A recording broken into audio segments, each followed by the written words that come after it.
Il existe des événements tellement rares qu'ils peuvent être qualifiés d'anormaux. Un œuf fécondé se sépare complètement peu de temps avant l'accouchement. Cet accident de la nature soude deux humains ensemble. Comment deux femmes reliées l'une à l'autre par la tête réussissent-elles à mener des vies autonomes?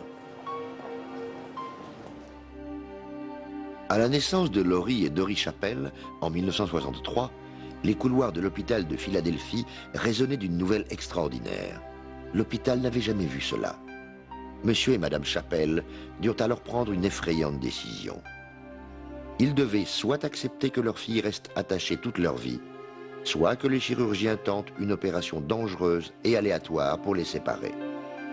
Les Chappell, qui pensaient que les jumelles étaient la volonté de Dieu, décidèrent de ne pas prendre le risque de les opérer. Laurie et Dory disent n'avoir jamais regretté la décision de leurs parents. Absolument pas, jamais. Non, Non, cela ne nous gêne pas. Nous sommes nés ainsi, nous avons grandi ainsi, donc nous l'acceptons. D'accord, ce n'est pas toujours ce que je souhaite, mais il ne faut pas y penser, se gâcher la vie. Les docteurs ont averti la famille de se préparer aux nombreux combats sociaux et médicaux auxquels ils auraient à faire face dans l'avenir. Laurie et Dory étaient classées comme des sœurs siamoises, nom donné d'après les célèbres jumeaux attachés Chang et Hang du royaume de Siam. Tout comme Chang et Hang, Laurie et Dory sont un mystère médical. En effet, l'espérance de vie de jumeaux siamois dépasse rarement l'enfance, et souvent, ils sont plutôt morts-nés. Indépendamment du fait que Dory est née avec le spina bifida, les deux sœurs se portent étonnamment bien. Laurie et Dory ont maintenant 35 ans. Et s'il y a bien une chose que les gens doivent comprendre à leur sujet, c'est leur esprit d'indépendance.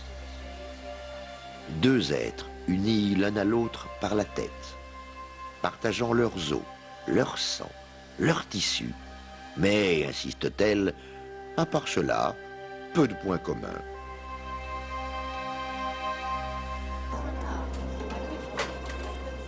Elles possèdent des comptes en banque séparés, et leurs intérêts diffèrent totalement. Laurie confie qu'elle aimerait se marier et avoir des enfants, et Dory rêve d'être une chanteuse de country. Bien qu'elles aient passé chaque moment de leur vie ensemble, de la maternelle à la primaire, du collège au lycée, et maintenant à poursuivre leur carrière, Laurie et Dory se sont entraînées non pas à s'accepter et à se supporter l'une l'autre, mais à mener des vies indépendantes. Leur secret, disent-elles, est le compromis. Je serais tentée de dire que le même secret que chacun devrait avoir dans sa vie est le compromis. Mais pour nous, c'est plus dur du fait de notre état. Ben oui, certaines fois, j'ai envie de faire quelque chose et qu'elle ne veut pas. Soit ce n'est pas le moment, soit cela ne lui plaît pas. Alors, compromis. Vous êtes obligé d'accepter des compromis de ce genre. Sur bien des plans, Laurie et Dory font tout pour se différencier l'une de l'autre. Peut-être est-ce la seule manière qu'ils ont trouvée pour s'en sortir. Évidemment, les deux sœurs se connaissent extrêmement bien. Mais elles insistent sur le fait qu'elles ne partagent pas les mêmes rêves, ni ne ressentent les mêmes émotions, ni ne pensent la même chose. Mais elles ont beau l'expliquer moult et moult fois, Laurie et Dory connaissent des gens qui ne les voient pas comme elles-mêmes se décrivent. C'est une chose dans notre vie qu'il nous faut répéter encore et encore. Si seulement les gens voulaient bien écouter et non plus seulement entendre. Ou si seulement ils prenaient le temps de réfléchir avant d'ouvrir la bouche. Nous sommes deux êtres à part et j'aimerais tellement que les gens finissent par le comprendre. Et surtout qu'ils arrêtent de nous regarder comme un monstre, mais comme deux êtres que forment deux corps. Les docteurs estiment que, hormis des problèmes médicaux non prévus, Laurie et Dory pourraient avoir une longue et saine vie et profiter de toutes les activités du commun des mortels. Bien sûr, nous ne pouvons pas suivre le parcours habituel de tout le monde.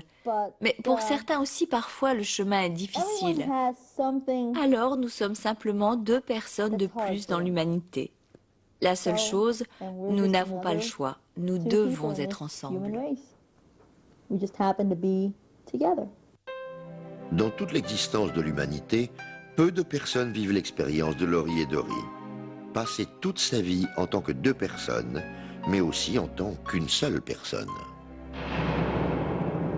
Que peuvent penser deux êtres attachés par la tête?